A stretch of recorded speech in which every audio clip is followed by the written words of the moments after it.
Merci Jean-François. On est de retour avec nul autre que Pierre-Paul Bézile Lacasse de Lacasse et Associés. Et encore une fois, on va parler différents sujets intéressants, mais on va parler économie. Pierre-Paul, bonjour. Oui, bonjour Denis. Hey Pierre-Paul, encore une fois, on va parler économie, effectivement, mais on va poursuivre sur la lancée qu'on avait déjà. Donc, on était parti avec les entreprises, différentes façons de gérer son budget, les actifs, les passifs, etc. Mais lorsqu'on se retrouve dans une situation où quand on fait le calcul des actifs, des passifs, qu'est-ce qui rentre, qu'est-ce qui sort, puis qu'on réalise que non, ça marche plus, on n'arrive plus à boucler le budget en bout de mois, puis ça fait quelques mois que ça dure. Il y a des décisions qui doivent se prendre à ce moment-là du côté des entreprises, et c'est pas toujours évident. Et on fait quoi? C'est quoi les possibilités lorsqu'on arrive dans cette situation-là qui est dramatique?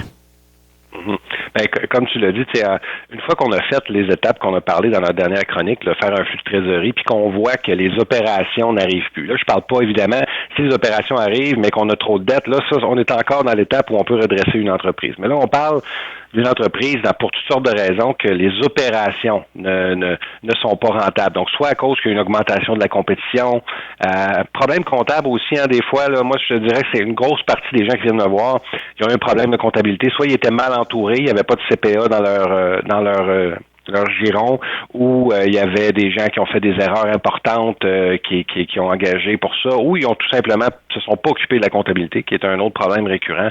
Puis là, on se retrouve avec des cotisations gouvernementales, parce que le gouvernement demande des preuves pour déduire des dépenses ou demande des preuves de revenus et tout ça, puis là, on a de la misère à reculer en arrière.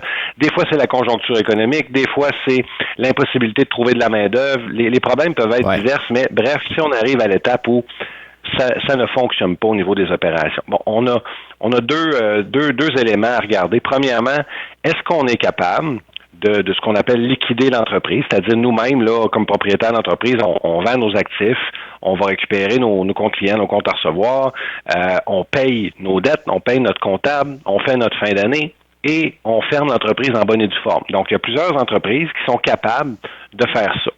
C'est-à-dire qu'ils anticipent les baisses, ils voient que les opérations ne marchent plus, mais à cause de leur passé qui était positif, sont capables de dire, OK, on arrête l'hémorragie, on ferme ça, on paye nos choses, on ferme l'entreprise. Donc ça, c'est la première possibilité. C'est évidemment ce qu'on essaye de faire quand on voit les choses venir. C'est quand même assez rare qu'une entreprise les entrepreneurs qui détiennent des entreprises, ils veulent avancer, veulent foncer. Quand ça baisse, c'est rarement des gens qui vont baisser les bras assez rapidement, donc ils vont persévérer. Et souvent, quand on persévère, on va creuser notre trou un petit peu plus en espérant qu'on va en ressortir par après.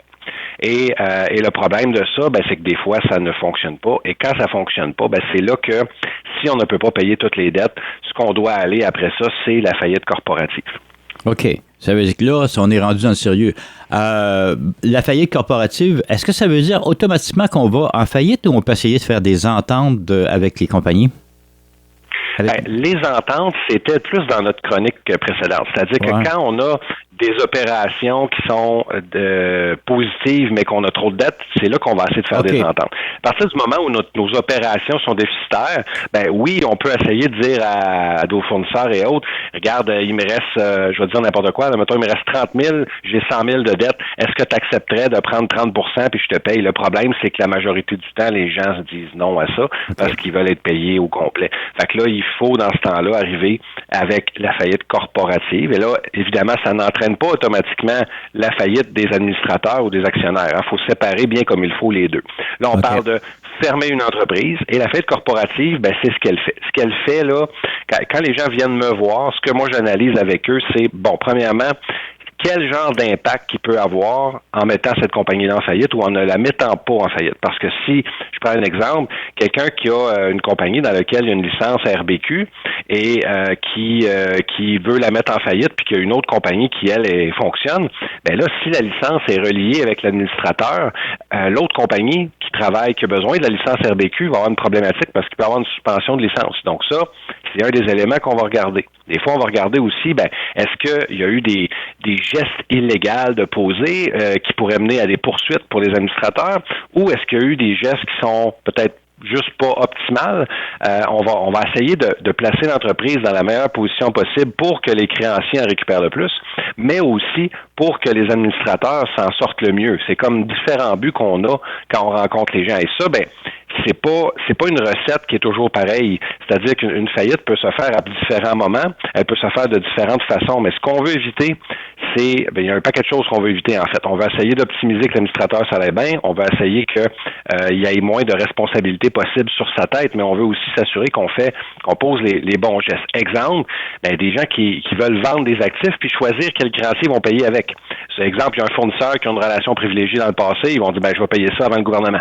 Il y a des gros risques à faire ça. Donc ça, on parle à la personne, on regarde c'est quoi les actifs, on regarde c'est quoi qui reste comme argent, on regarde avec la personne qu'est-ce qu'elle voulait faire comme plan de match, puis on va lui la challenger sur c'est quoi les conséquences de faire ça. Parce qu'évidemment, de prendre l'argent de l'entreprise puis de choisir qui on paye, il y a ceux qui ne seront pas payés, ne seront pas contents. Et ces gens-là, ils ont des recours.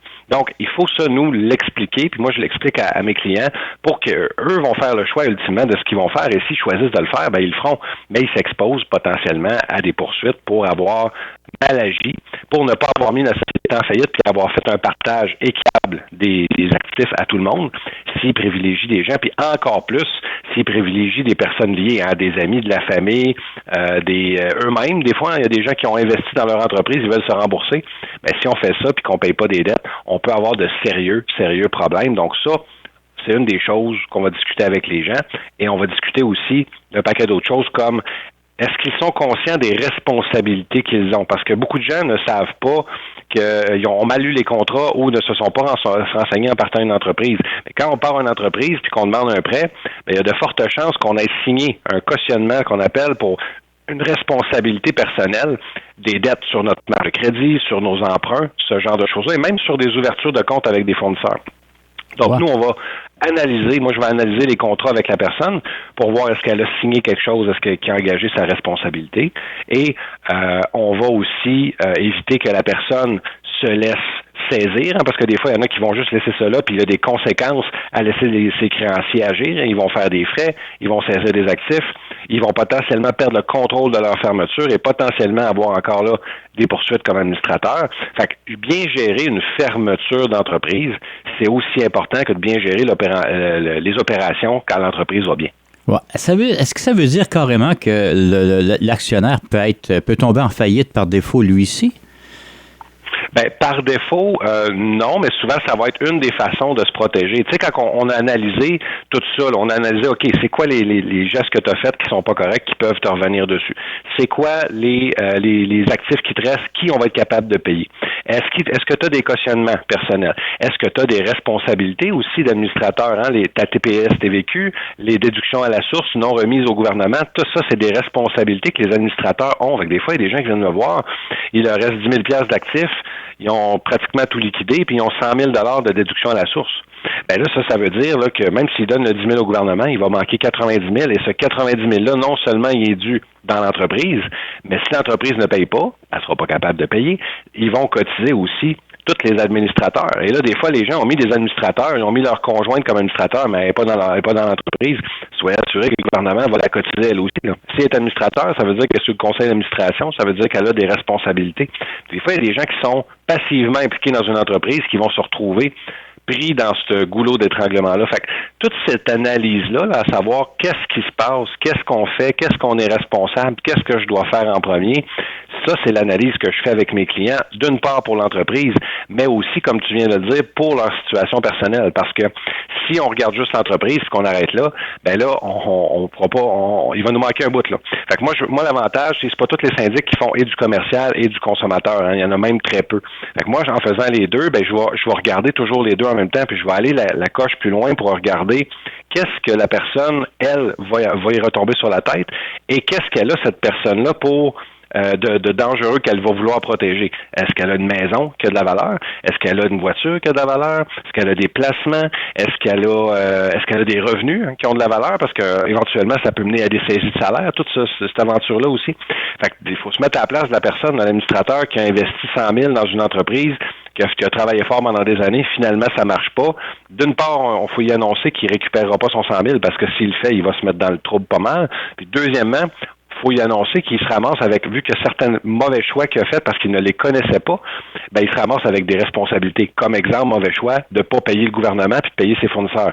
C'est un très, très, très mauvais choix d'un point de vue de la responsabilité de l'administrateur. Fait que, il faut que je fasse le tour avec la personne puis que j'y explique tout ça. Et souvent, ben là, il faut aller voir aussi le bilan personnel de la personne. Et là, on va regarder la personne est-tu solvable. On va regarder c'est quoi ses actifs, c'est quoi ses revenus. Qu'est-ce qui arrive si elle se protège pas, hein, les saisies potentielles, les hypothèques potentielles et tout ça. Et après ça, ben là, on va faire un plan de match qui va englober et la compagnie et la protection de l'administrateur aussi.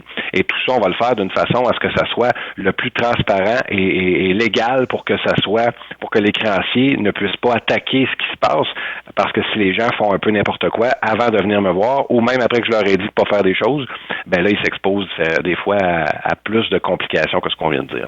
Là, ce que je comprends bien, moi, c'est qu'il y a des gens qui sont pas au courant de leurs obligations, surtout lorsqu'on va payer des créanciers avant de payer le gouvernement, quoique le gouvernement est un créancier également. Mais ça veut dire que ces gens-là ne sont pas affairés. C'est qui donne l'information aux entrepreneurs? Les comptables? Leur système de comptabilité fait par des comptables? En fait, c'est la problématique d'être un entrepreneur. Il faut connaître un paquet de choses qu'on ne connaît pas. Il faut se faire poursuivre. Si on ne s'est jamais fait poursuivre, on ne sait pas comment ça marche. On ne sait pas comment ça marche les petites créances. On ne sait pas comment ça marche les différentes cours, les tribunaux. On ne sait même pas des fois comment fonctionne un avocat puis c'est quoi exactement son travail, comment fonctionne un notaire puis c'est quoi ses responsabilités, qu'est-ce qu'un comptable, qu'est-ce que sa job.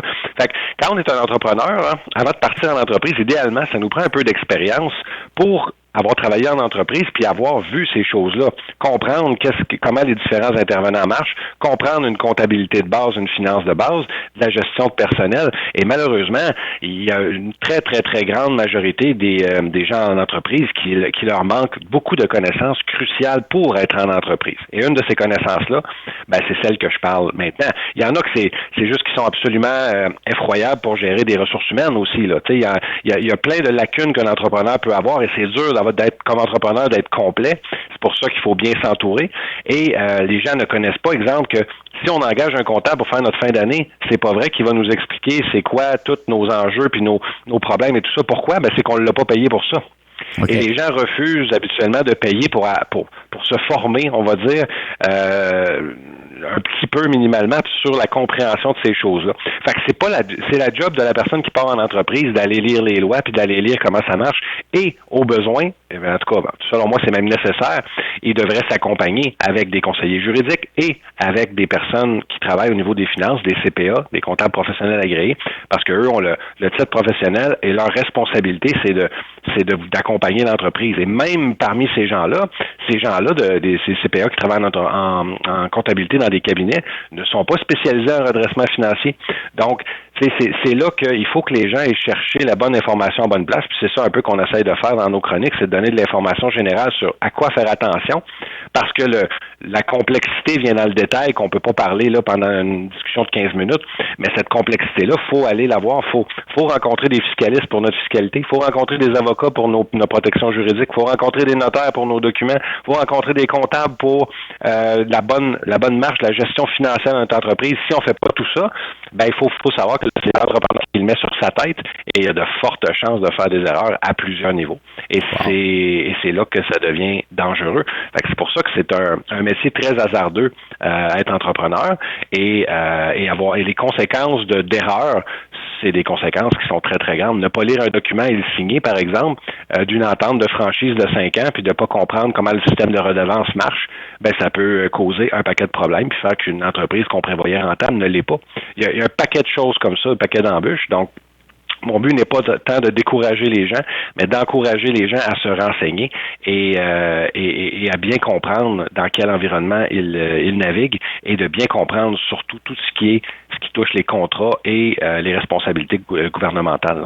Là, ce sont les là. Pierre-Paul, le temps tire déjà à sa fin, ça va trop vite. On va donner les coordonnées pour vous rejoindre, mon cher. Oui, les gens peuvent nous rejoindre au 1-844-LACAS. Ils peuvent nous écrire au info@lacasSyndic.com. Ils peuvent aller sur notre site Internet, notre Facebook, notre LinkedIn, LACAS et associés.